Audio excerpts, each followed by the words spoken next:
On Friday, the people of Cuba are paying funeral tribute to those who died in the line of duty in the fire at a supertanker base in the province of Matanzas. Russian state-owned energy company Gazprom announced that it will suspend gas deliveries for 3 days to perform the maintenance on the Nord Stream gas pipeline. The United Nations World Food Programme is expanding assistance in the Horn of Africa as levels of hunger soared after the back-to-back droughts and the threat of famine looms. Hello, welcome to From the South. I'm Ana Marrero from the teleSUR headquarters in Caracas, Venezuela. We begin with the news. Stay with us.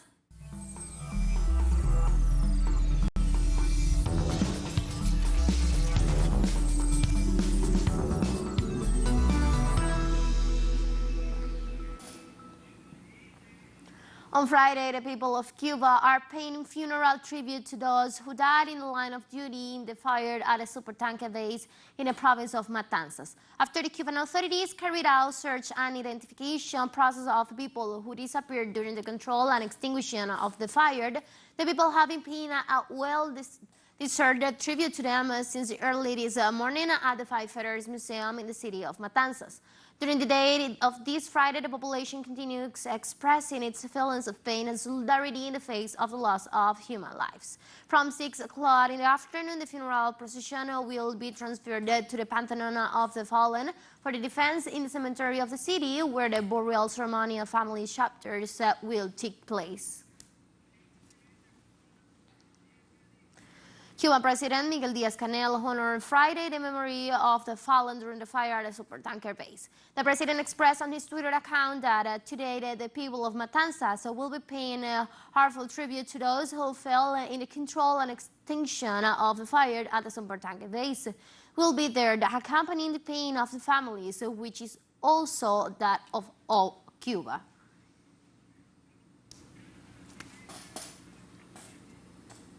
Venezuelan authorities have received a third shipment with more than 300,000 medicines and supplies for renal patients following an attack on a medicine warehouse in Caracas. Science and Technology Minister Gabriela Jimenez said the latest shipment comprises equipment to guarantee the renal dialysis program in Venezuela. Jimenez said the shipment contains pediatric dialysis machines, lines, fistulas, as well as other components required to guarantee patients' health. Jimenez called on patients to remain calm because the authorities are making progress in replacing the supplies lost in the fire at the warehouse of the Venezuelan Social Security Institute in Caracas. The government of Colombia submitted to Congress a bill to tackle hunger, which seeks to establish a framework of subsidy for a series of dispensable food for the Colombian people. This initiative was represented in the Forum National Agreement Against Hunger, which was held in hall of the legislature, where the mechanism of progressive societies to a series of foods was proposed, but it also seeks a broad consensus for it. Senator of the historical part filed in Congress a proposal for the creation of the national system for the progressive guarantee of the human rights to sufficient food and nutrition. The FAO reported that in Colombia there are 4.2 million undernourished people and congratulated government for having presented a bill. Peru's President Pedro Castillo welcomed on Friday the call made by the Peruvian Bishops' Conference to find a way out of the political and social crisis the country is going through. Peruvian Archbishops and President of the Peruvian Bishops' Conference, Miguel Cabrejos, called on the powers of the state and civil society to agree solution to the crisis. Cabrejo pointed out that it is urgent to seek channels of dialogue between the powers and civil societies to guarantee governability and the common good of the country. The event took place while the judicial investigations for the alleged corruption of the head of state are advancing and the confrontations between the Congress and the presidency are intensifying. The United Nations Emergency Relief Coordinator Martin Griffiths has allocated $5 billion for the Central Emergency Response Fund served to help meet the humanitarian needs caused by gun violence in Haiti. The spokesman for the United Nations Office for the Coordination of Humanitarian Affairs, Jens Lackert, said on Friday that funding injection comes aimed at killing of hundreds of people in clashes between gangs in Haiti City Solid since July. Many others have been trapped in the fighting, which has cut off their access to drinking water, food, and health care. According to the UN, between 8 and 17 July, over 471 people were killed, injured, or unaccounted for. The serious incidents of sexual violence against women, girls, and boys being registered by gangs have also been reported, and around 3,000 people have fled their homes, including hundreds of unaccompanied children, while at least 140 houses have been destroyed or burned down. New York City is increasing the number of vaccination sites for monkeypox and strong demands for a shot and rational disparity in vaccinations. Conversations is very varied. It goes all the way from fear to anger, to be honestly. The access to the vaccine, especially for Latino people, for Black people, has been very hard to get, very limited, unfortunately, systematically. They were not ready, and by they I mean the systems were not ready to serve these communities. So there's a lot of anger. There's also a lot of fear. Getting access to the vaccine is important for us. Right now, Latino people are the most impacted community in New York City by monkeypox. Yet, we are not even close to what other communities are getting in regards to access to vaccine. We'll take a short break now. Join us again after this.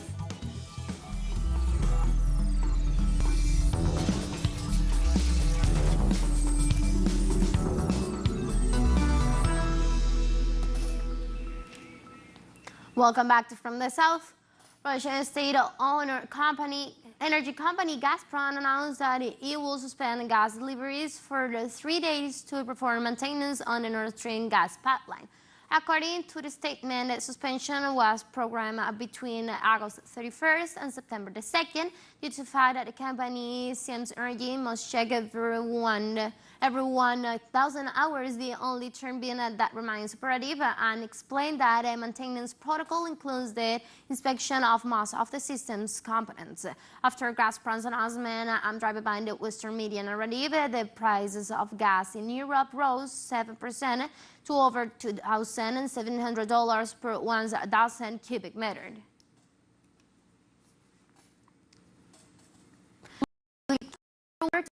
London held fresh strike on Friday over paid and conditions cutting services on almost all underground and overground rail lines that link up the United Kingdom capital.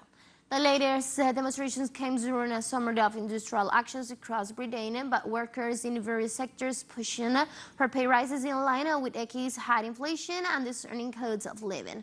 The Rail, Maritime and Transport Workers Union, which represents a majority of the workforce, called Friday strike over job cuts, pension security, pay and changes for working practices. So far, the government has taken a thought line on strikes, vowing not to participate in talks.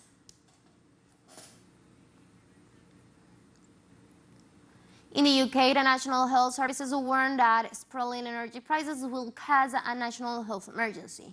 According to this institution, many British families will have to reduce their purchase of food, medicine, and other essential goods to offer heat in their homes during the coming winter.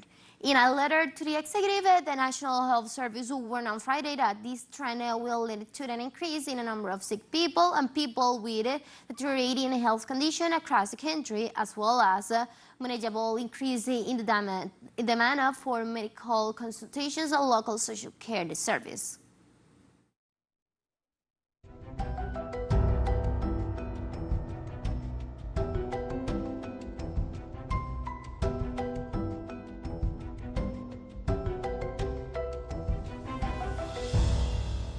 In Spain, firefighters combat a forest fire in the Valencian community that has so far consumed nearly 19,000 hectares. Authorities informed that the flames that started on Monday afternoon in Beijing's province of Castellón have already burned 19,000 hectares. This is what emerged from the latest reconnaissance flight carried out this Friday morning, although it is not accurate data. The flames forced the evacuation of hundreds of citizens from nearby areas and a confinement of others due to the smoke. In this context, Gabriela Bravo, Counselor of Justice, Interior and Public Administration of the Valencian Community, specified that at this moment there is an active flame in a great part of this fire. In the southeast area, especially in the area next to the monastery of Cueva Santa, where the fire is more intense, there we have sent both terrestrial and aerial means. At this moment, we have an active flame in most of the perimeter. Italian firefighters struggled to extinguish wildfire in Sicily as blazes broke out in different locations in Palermo province. Several fighters teams accompanied to contain the flames along the Canadra water plains. High temperatures and strong winds worsened the situation, spreading flames all over the woods, which reached the highway between Palermo and Catania. A huge fire in the island of Pantelleria the previous days forced thousands of people to flee their vacation villas overnight.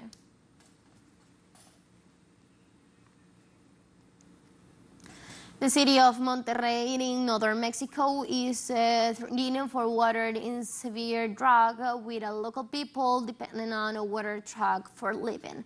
Standing at the eastern end of the Saltillo Village, Monterrey is the country's third largest city thanks to its industrial infrastructure, proximity to the border with the U.S., and abundant supply of fresh water. But a city built in a desert region has a lot dependent on reservoirs, lakes, and dams from its water supply. As the extreme weather this year appears to be hitting the hard, water levels of the reservoirs, lakes, and dams have dropped critically low, and some even draining up almost entirely. The city requires 16.5 cubic meters of water per second to meet its demand, but it can only provide 12 cubic meters at the moment.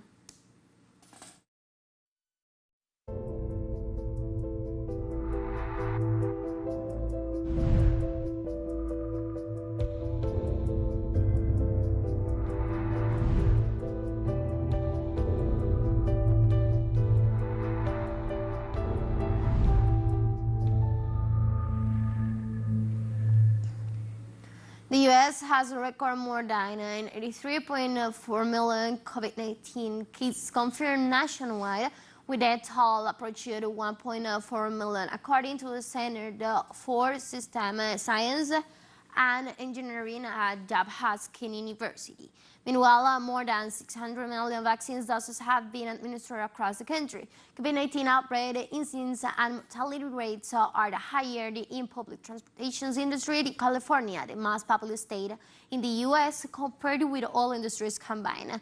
California, once an epicenter of the pandemic in the country, hit another grim milestone in the pandemic as a state home to around 40 million residents, officially reached 10 million confirmed cases early this month.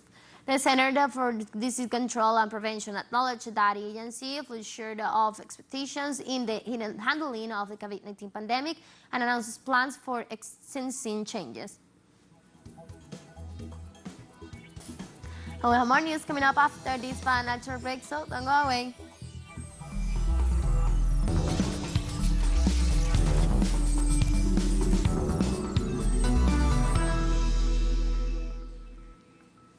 Welcome back.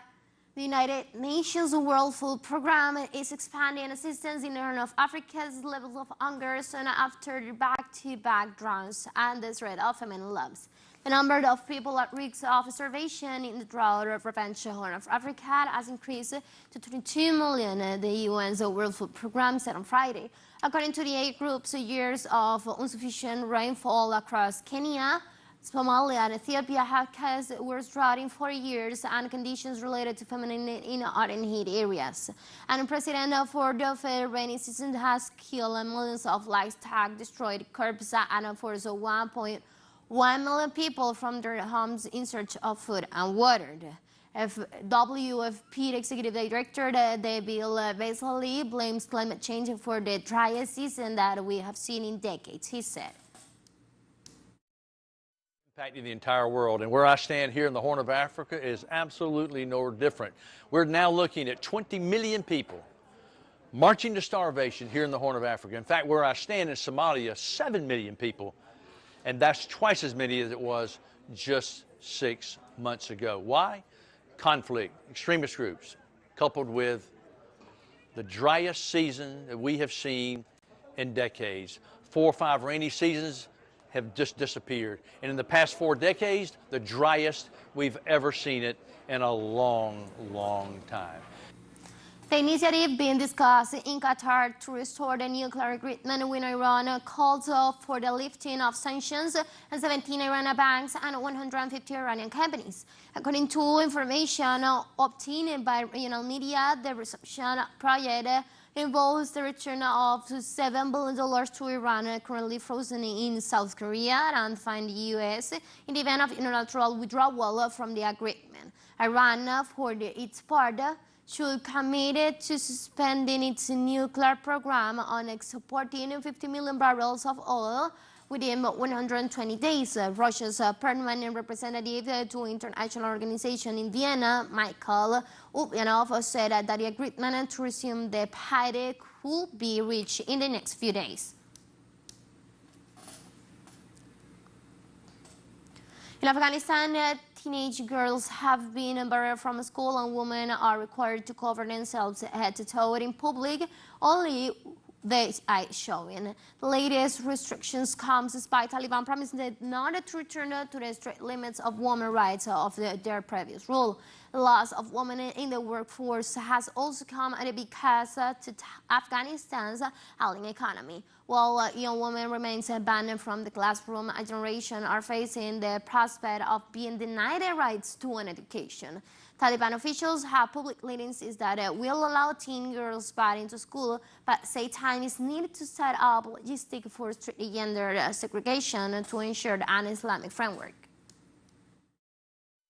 In the first week, we were scared and worried because we had no permission. After a week, we opened the salon and they told us that we don't have permission to work and that we should close it, so we went home. After a few days, they said we could reopen the salon, but that we must wear the hijab with the black veil and should have long scarves and that our faces should be covered, and then we can come and start to work. If this government stays, I will leave my country to further my education, and I will not come back while this government exists here. Devotees from all over India are celebrating the annual 3 days Hindu dance festival in homage to the snake goddess Manasa. The festivities take place in the Kamashi temple in India's Assam region. During the ceremony, believers paint their body red and dance with sacrifice pigeons and goats. This tradition dates back 319 years. However, this is the first time it has been held since the pandemic began in 2019 due to health restrictions. Those who participate in the festival believe they will receive powers from the snake goddess.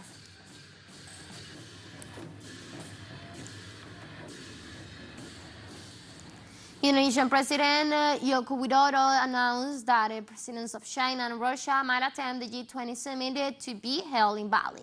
In an interview with Umar Media, Widodo said that both Russian President Vladimir Putin and his Chinese counterpart Xi Jinping plan to attend the G20 summit to be hosted by this country. However, such attendance has not yet been confirmed by the offices of the Kremlin or of the Chinese government. The presence of the presidents Putin and Xi Jinping at the meeting could set up a confrontation with North American President Joe Biden, as it will be the first time they will meet in person since the start of the Russian military operation in Ukraine and after tensions with China over Nancy Pelosi's visit to Taiwan. teleSUR English continues to grow. This now reaches Europe, and you can order it from your cable dealer or tune it yourself. These parameters that you see on the screen are in place July 1st, and quite soon, the changes will be implemented for the signal in the Middle East and Africa. Now, more than ever, the world connect to us and our stories are being heard all around the globe. This multi-platform will continue providing truthful content to oppose the hegemonic media's narrative and our faithfulness to our audience. Well, so we have come to the end of this news brief, but you can find these and many other stories on our website at telesurenglish.net. You can also join us on our socials. We're on Facebook, Twitter, and on Instagram as well. And now you can also follow us on our TikTok account, telesur English, in which you will be able to see news in different formats, news updates, and more. For telesur English and from the South, I'm Ana Barrero, and thank you for watching.